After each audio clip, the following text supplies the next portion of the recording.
It is breast milk donation time. I got my freezer box and I'm ready to pack.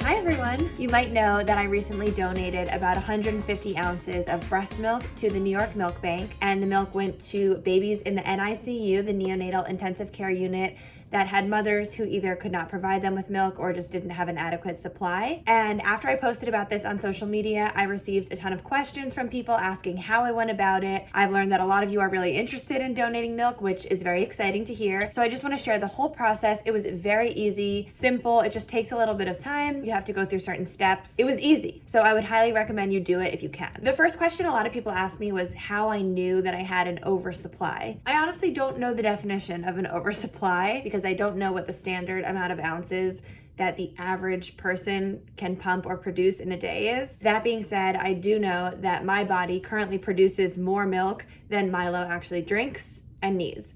So to me, that means I have an oversupply. Milo eats 4 times a day, and typically, unless our nanny's here and she's feeding him, I'm nursing him. And then after those 4 times, I always pump myself one more time before I go to bed to kind of relieve the pressure so that I can make it until morning. There was also a time when I was waking up in the middle of the night to pump another time. So I've basically had a few extra times in a day when I would pump milk that would just be stored in the fridge and then later moved to the freezer. We've been building up somewhat of a stash. I've shared on social media what my freezer looks like, and it's basically just filled to the brim. There's a whole top shelf that has a whole row of frozen milk, and then the bottom section also has milk kind of stashed into the nooks and crannies down there. And it was honestly becoming a little bit overwhelming. I know a lot of people end up getting extra freezers to store their milk. I personally was running out of space to store my frozen foods, and I felt like I have this supply. Yes, it would be great if I could save all of this so that at the point at which I stop breastfeeding, I will have a massive supply to dip into,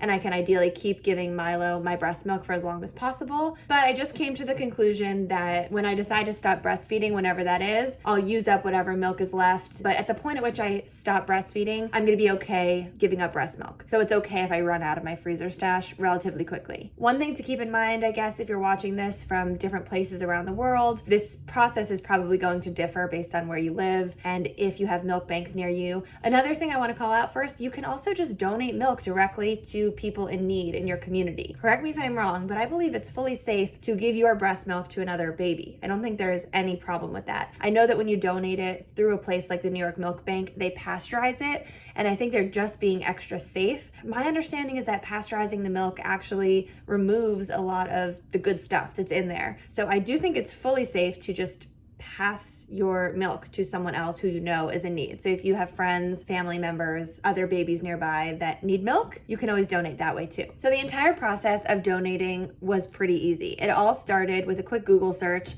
of how to donate milk in New York City. I went ahead, did that Google search, and up pops the New York Milk Bank. The first thing I did was I sent them an email and I said I'm interested in becoming a donor. They called me immediately and we did a little phone screening. On this phone screening, the representative asked me some questions about my health, my baby's weight. They wanted to make sure that my baby was getting adequate nutrition before I gave some of his milk away. And then she asked me some questions that I didn't quite understand the purpose of her asking them, but things about, did you live in this part of Europe between the years of 1995 and 2010? Questions like, have you been pricked by a needle? Have you or your partner had XYZ illnesses in the past few years? I'm assuming these answers would have some relation to my milk's eligibility, but I answered all of her questions. It was very quick, probably a 5-minute phone call. And then she also wanted to check how I store my milk, how often I wash and sanitize my pump parts, how often I move my milk from the fridge to the freezer, so how long it sits on the counter, how long it sits in the fridge, how long it's in the freezer for, all of that. And as soon as I gave her all these answers, she told me that she would move on to stage 2 of the screening process, which is having me fill out an online application. So I filled out that online form that was basically the same questions that she asked on the phone, except for just a little bit more detail.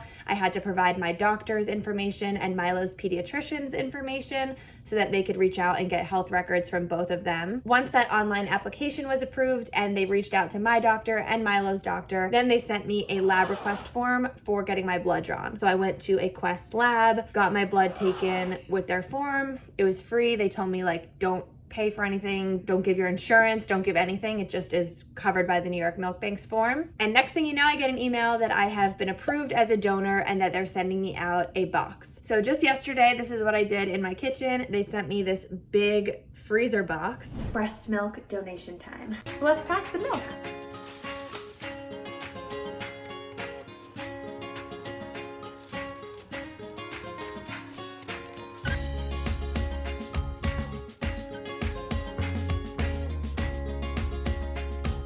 And I followed all of their steps for packing the milk properly in these bags that they provided, labeling it with my donor number and the amount of ounces that was going into each bag. They tell you not to put any ice in the bag, not to put anything else in the bag, just the actual frozen bags of milk keep themselves frozen if you pack enough in there. And then as soon as everything was packed up, I put a little slip with one more health form on top.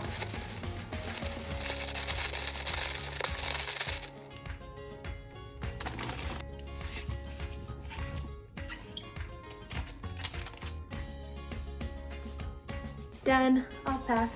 150 ounces, all packed up, ready, and being picked up by FedEx Express. And that was it. Then I just scheduled a FedEx Express pickup and someone came the same day and brought it to where it needed to go. I quickly got an email from the New York Milk Bank telling me exactly how many bottles of milk they were able to create with my milk, exactly how many ounces they counted. It was really rewarding to hear from them after the fact and to know that the milk that I shipped off actually made it there and actually went inside of babies' bodies. I think that's pretty fascinating. And it's all just really special that I have the opportunity to do this. And I honestly plan to continue it. We have a stash that is just kind of like ever growing. And I have heard from people that as soon as I do choose to stop breastfeeding, my freezer stash will go very quickly. So that's why a lot of people tell you to just keep it all, because you think it's a lot, but it ends up running out really quickly. And I completely understand that. And I am keeping as much as I possibly can. But for the rest that's just completely stuffing up my fridge, I think it's best that I donate it. And honestly, it can only stay in the freezer, I believe, for 4 months.